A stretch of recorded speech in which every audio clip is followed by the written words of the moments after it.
Ladies and gentlemen, good afternoon. Welcome to this press conference with Director General Roberto Azevedo.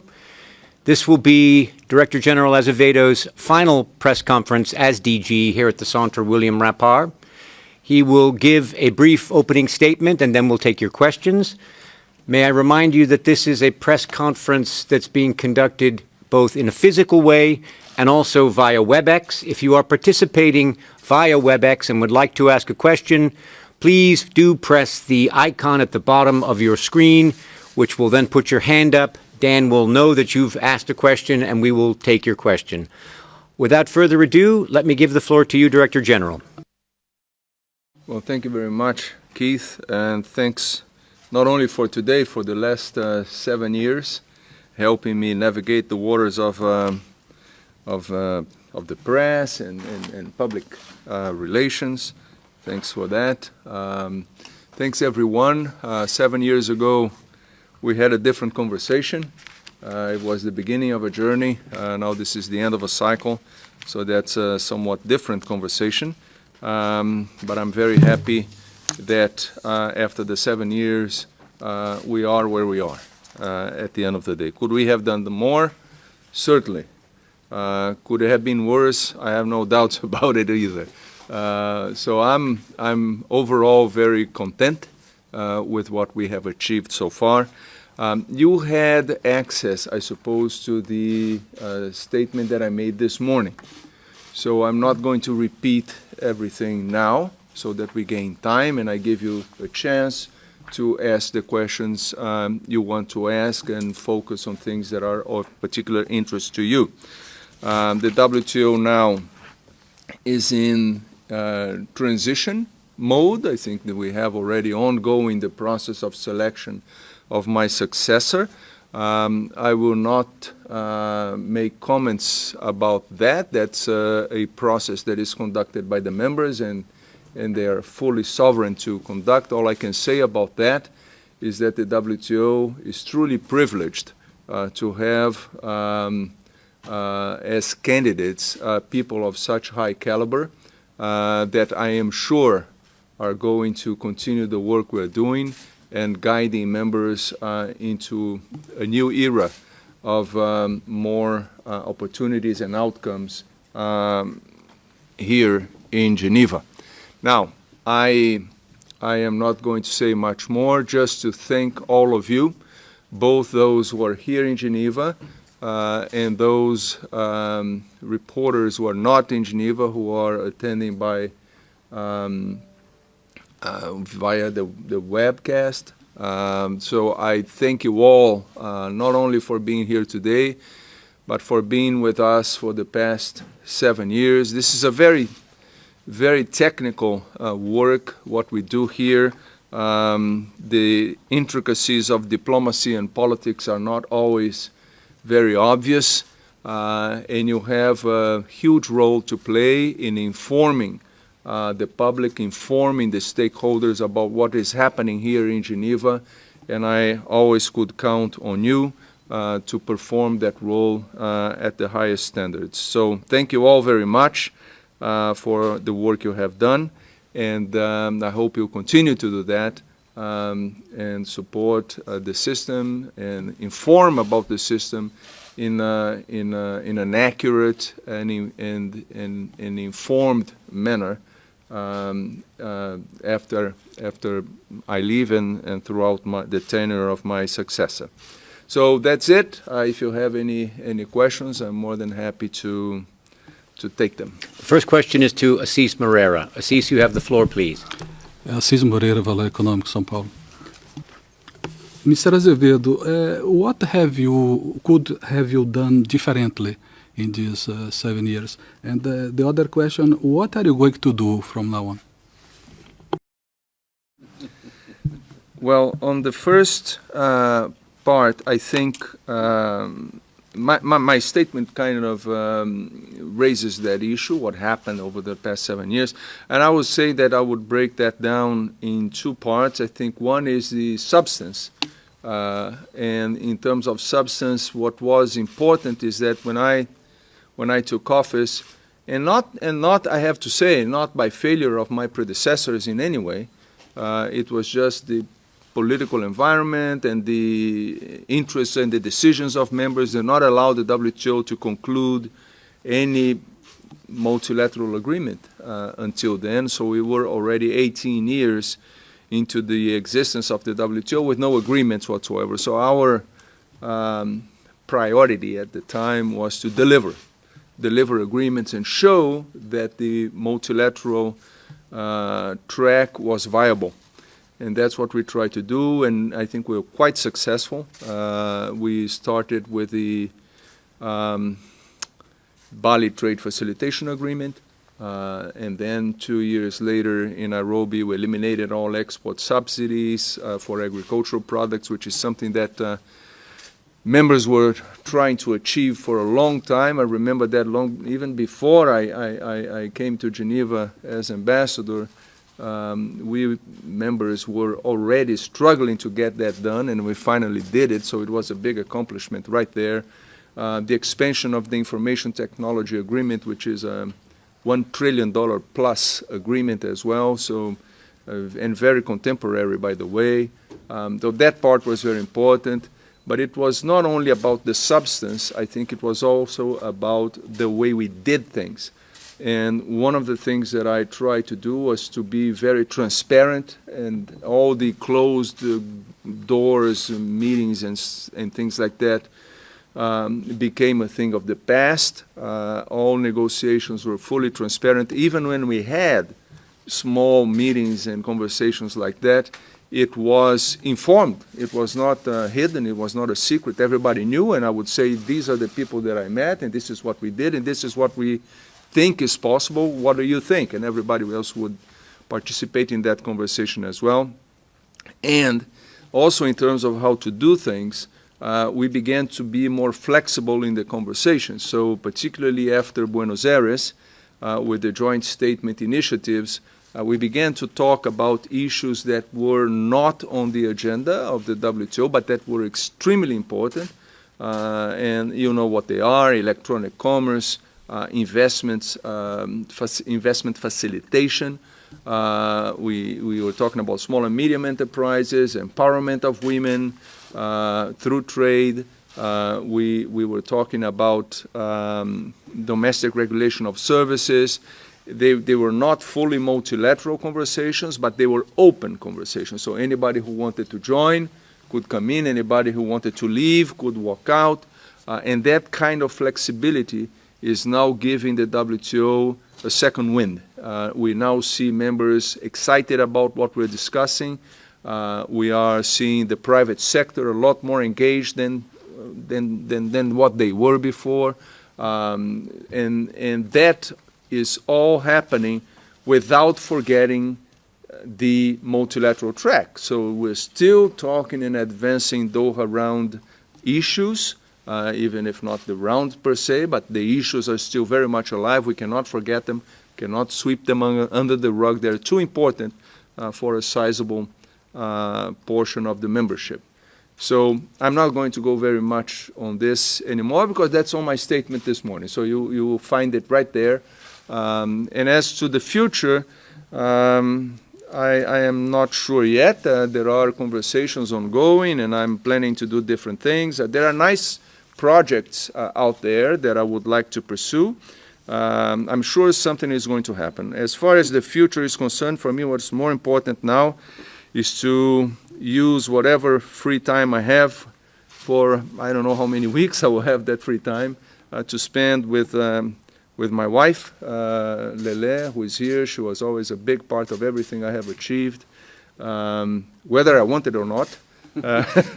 And my family, my daughters, my granddaughters.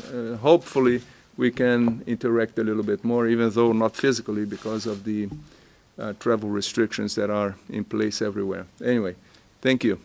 Let's take two from the floor, Christian Ulrich and then Bryce Bashuk, and then we'll go to the WebEx. Christian, you have the floor, please. Thank you, Mr. Azevedo. Christiana with the German Press Agency. Sad to see you go. Can you please share with us one piece of advice that you would have liked to have 7 years ago that would have made your mission even more successful and that you would impart now on your successor? Thank you. Yes.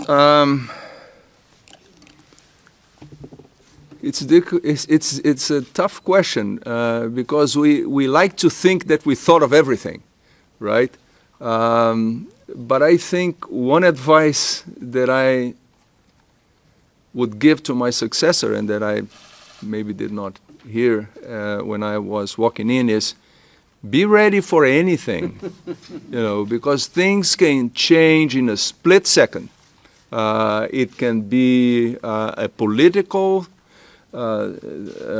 event. It can be a natural event, a great disaster, something that requires the attention all of a sudden. It can be a virus that comes from God knows where, and all of a sudden we are all facing now the steepest recession in peace times in recent history. And we have to respond. And an organization that is perceived as a slow organization that then takes time to react, when we face these emergencies, we have to be ready to react quickly. And members have to be with the right mindset and the right frame of mind to react quickly to these things. And what I would tell my successor is make sure members understand that they need to act fast sometimes, that we don't have the luxury of time on our side, as often as they would like to have. Negotiations, trade negotiations take a long time, but we need to be faster. We need to be able to respond. The reality on the ground is changing much faster than before. So the times and the timing that we had in the times of the GATT and then in the early years of the WTO, that reality is no longer here. The WTO, to survive, any international organization to survive these days, has to be in a position to respond quickly and efficiently if it wants to maintain relevance in today's world. Bryce Bashuk, you have the next question, please. Thank you. Bryce Bashik, Director General, thank you for all your service over these years. Wanted to ask you a question about WTO reform. What's the most ideal version of a future WTO that you would like to see? Something that members should be working towards under the next DG. Thank you. Well, I made the point in my statement this morning that as important as what the reform is going to look like, it's about the how we do the reform. And I think that's the most important part, the how.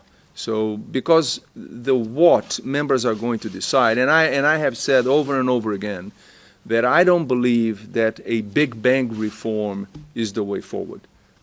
We need to do things progressively, taking steps, sure steps and constant steps in the right direction.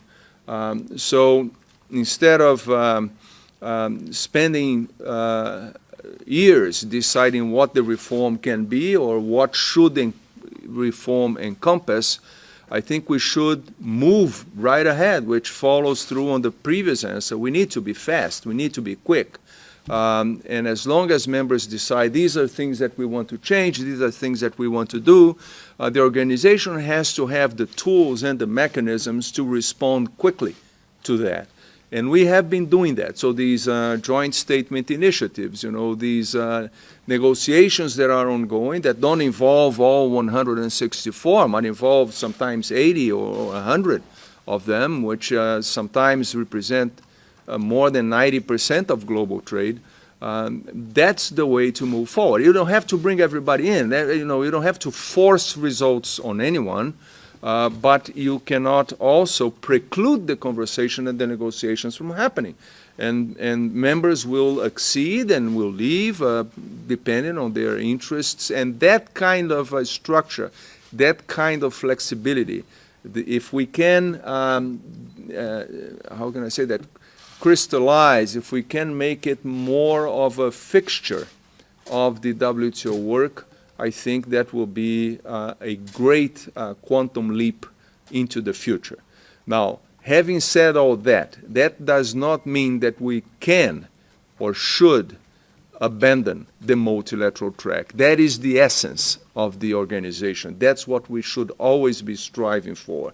And there are issues out there that are not known, that are not new, and that need to be addressed. And that's clearly the case of agriculture. That's clearly the case of services in many different ways, intellectual property, industrial goods, subsidization. All those things are extremely important. They were part of the Doha round. Those are issues that cannot be swept under the table. They are still very much out there. So on top of, and at the same time that we deal with the more pressing 21st century issues, we have to address these things as well if we want to have a balanced and legitimate work going forward in the organization.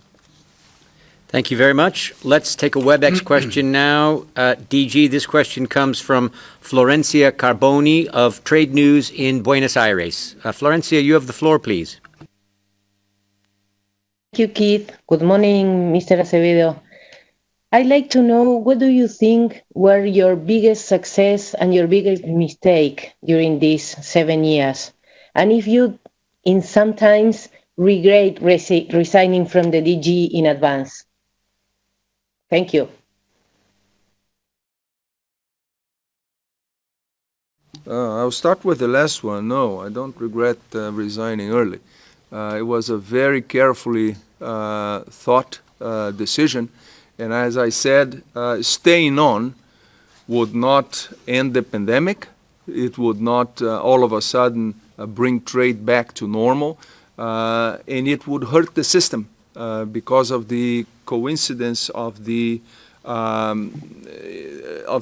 preparation of the ministerial conference and the succession of the Director General. The two things will happen at the same time. That would be a disaster. So I definitely don't regret that. That's part of life. It was going to happen anyway, so it's time to go. And that is something that if anything, what I regret is leaving behind the people that I cherish and that I have developed very strong relationships here in Geneva and everywhere else. This morning was very emotional. My presentation and the words that I heard from so far, almost 60 delegations already took the floor to say goodbye, and the words that I heard were very touching, very emotional for me. This is a day that I am going to remember for the rest of my life, and in a positive way. It will give me comfort to understand that even though things are difficult, sometimes it's the support that you get from those who are working with you to see things through that is the most valuable asset that you have. On the other questions about the success, I think I would be repeating what I just said. I think it's the substantive accomplishment, the agreements we reached, the innovative ways of negotiating, of conducting things in the WTO, doing things differently. That for me is a huge achievement because we are an organization that doesn't shift course very easily. Things to change require a lot of effort, a lot of understanding, and a lot of coordination among members, and I'm very happy that we have achieved all that. Mistakes, I'm sure there were, but mistakes is often in the eye of the beholder. So I will leave that to you to assess any kind of mistakes. What I can say, there's nothing I regret. That I can tell you. Everything we have done, I would not have done differently. They were carefully thought. I listened and I heard a lot of people. I am not a very impulsive person who takes decision on a whim. I hear people, I hear my assistants, my advisors, my counselors, I hear the members a lot, and then after listening, I take the best decision that I have, that I can take with the information that I have at that point in time. And once it's taken, that's the best I could do, and I have no regrets in taking any of them. Let's stick with WebEx now, and the question goes to Hannah Monacan of Inside U.S. Trade. Hannah, you have the floor, please. Good afternoon, Director General. Hannah Monacan, Inside U.S. Trade, and good luck moving forward. My question is, what do you see as you head out as the biggest challenge facing the WTO?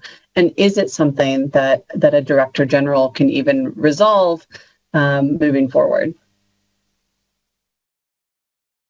Well, there are, I would say, a number of big challenges moving forward.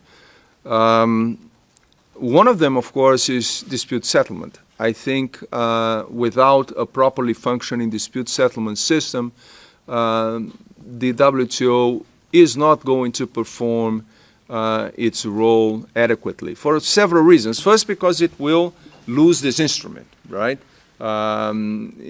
Which is extremely important to depoliticize things and to find solutions that members end up using to resolve their differences on the trade and economic front. Second, because if you don't have a properly functioning enforcement system, the negotiations of rules itself is affected. Because at the end of the day, members are thinking, okay, so how are we going to enforce what we have agreed? And I don't see that yet. I think members are still negotiating in good faith, but there is a presumption on the part of all negotiators that this situation of dispute settlement is going to be solved, is going to be fixed somehow. It's not that the system is not functioning. It is functioning. The appeals stage is not functioning at this point in time, but the panels are, and there are members, there's groups of members who are also working on what we call stopgap and temporary arrangements that would allow the dispute settlement system with the two stages, panel and appeal, to function for disputes amongst the signatories. And that may grow, they may have more, you may have different groups. I don't know. That's something that for members to decide. But anyway, going back to your question, I think that's a big challenge because that affects the core of the work of the organization. The other thing that I think we need to address as we go on is how the WTO can, and the rules of the WTO and what we negotiate here, how can we do things in a way that ease trade tensions that were in place even before the pandemic struck. So I don't have to, particularly you, Hannah, and the people from Inside U.S. Trade, you know exactly what the tensions are.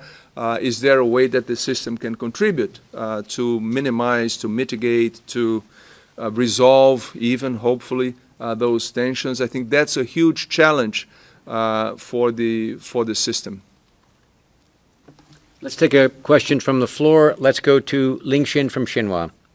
Xin, you have the floor, please. Thank you, Keith. Director General, on a scale of 1 to 10, how would you rate your work over the past 7 years as Director General? And could you explain why? Thank you. That's good. That's good. I would rate 12.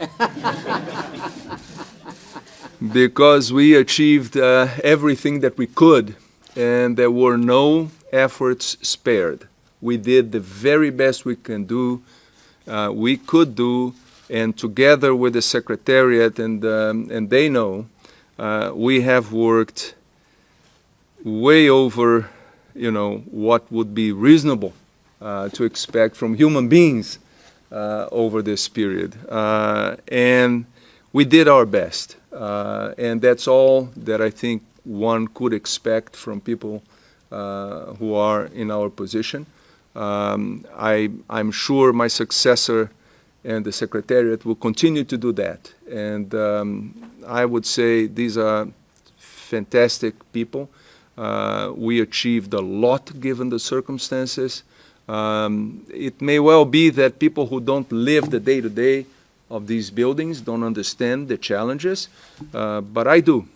I do. And the people who live here do understand that as well.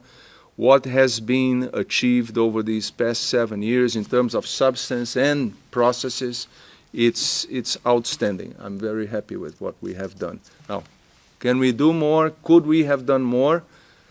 Maybe, but we did the best we could. Et la prochaine question est pour Agnès Pedrero de Agence France Presse. Agnès, vous avez la parole. Yes, thank you. Hi, Director General. Good luck for your future. And if you can give us more information about the nice projects you have, if it's in politics in your country or more in the private sector or others. And a question on WTO. So you give us a quite positive impression of what you have done and what you have explained. But then last week we were all here listening the 8 candidates, and they presented a very dramatic image of how WTO is now. So how can you explain those differences, that you have worked a lot, but that at the same time, all the candidates are saying that WTO is in a big crisis? Thank you. Well, that's what I said in my statement this morning, actually, and I'll start with the second part of your question. I remember, not even when I took office, when I got in Geneva as an ambassador back in 2008, probably one of my early statements in the General Council and talking to other ambassadors in Geneva was, we are before an existential crisis. You know, the system is under tremendous pressure. It's under tremendous pressure to deliver because it is important and because the world expects this system to deliver things and to deliver important things. And we were not doing that. We had not been doing that for quite some time. In 2013, when I took office, I said, look, the system is at a crossroads. You know, we are really facing tremendous challenges. I'm leaving 7 years later, the system is still under tremendous pressure. And I mark my words, when my successor leaves, the system is going to be facing tremendous pressures also. And that will probably continue to be the case. The day that the system is not facing tremendous pressure, the system is over. It's because people don't expect anything from the system anymore. And I don't think that is the case. The fact that it is under pressure is precisely the reason why we work so hard. It's because people expect things. We can deliver things, and the things we deliver here have a direct impact on the day-to-day lives of citizens and stakeholders across the globe, especially for the poorer and the most vulnerable ones. So I don't see any inconsistency with that. In fact, I think that's a good thing. On where and what I will be doing in the future, I'm beginning to have a better picture about that after a few weeks of, considering and thinking. I'm happy to say that there were a number of projects that actually, came forward. So I am narrowing down at this point in time. Most likely it will not be in Geneva, unfortunately. I love the town, I love the city, I've been here for so long.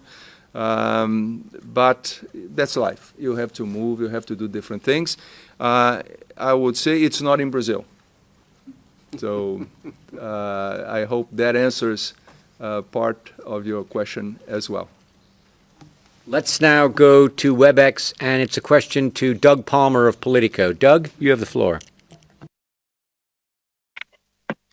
Hi, can you all hear me all right? Good. Thanks very much. I appreciate you doing this, Director General. It's been a pleasure to cover you over the years.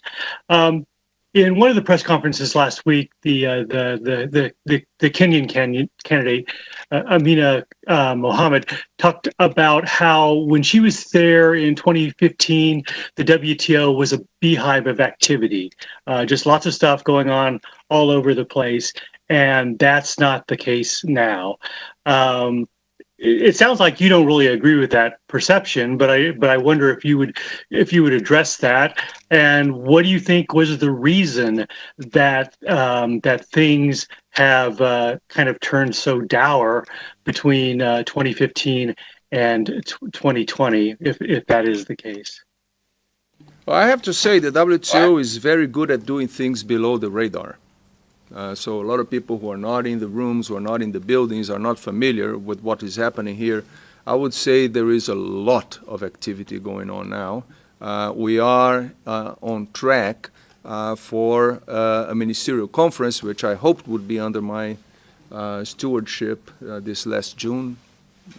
Well, the pandemic happened, so that's not going to happen. But I am pretty sure that you're going to see a lot of activity going on between now and MC12, both at the multilateral track with all the issues that you see and that I already mentioned: fishery subsidies, agriculture, domestic regulation for services. There are a number of other things that are going on, and with ongoing negotiations on electronic commerce, on investments facilitation, small and medium enterprise. There is a myriad of things going on, and my successors will have their hands full. We have time for one more question. Let's go to Ayana Dreyer from Borderlex. Ayana, you have the floor, please.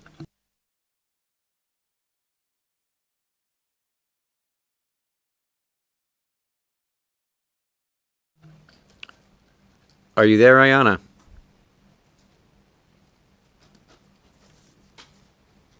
Nope.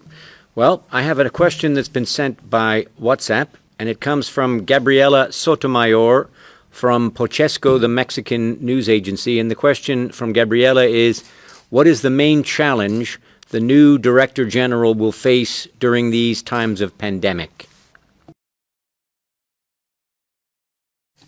Well, I feel like I am repeating myself a little bit.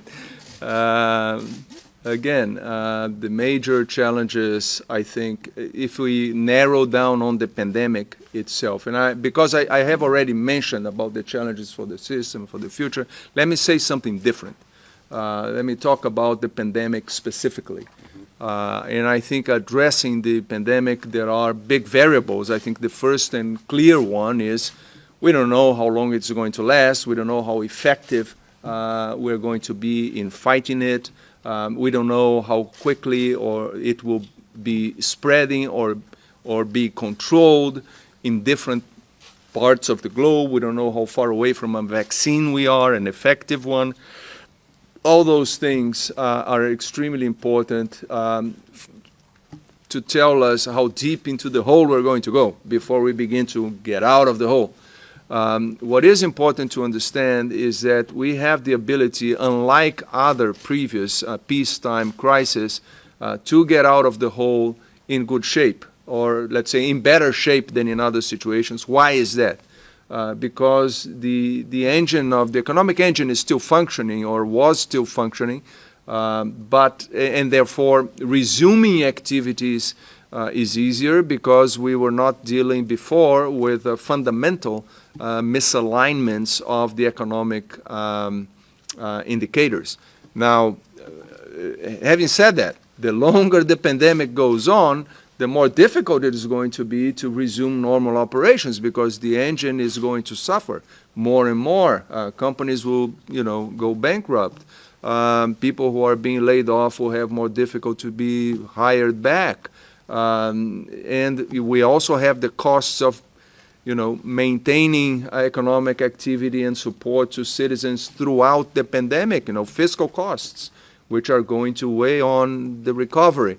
I would say, regardless of how we manage to get out of this situation that we are in now, What is important, and that's a huge challenge, and it's not for the WTO only, it is for international organizations and the international community as a whole, is how do we prepare for the next one?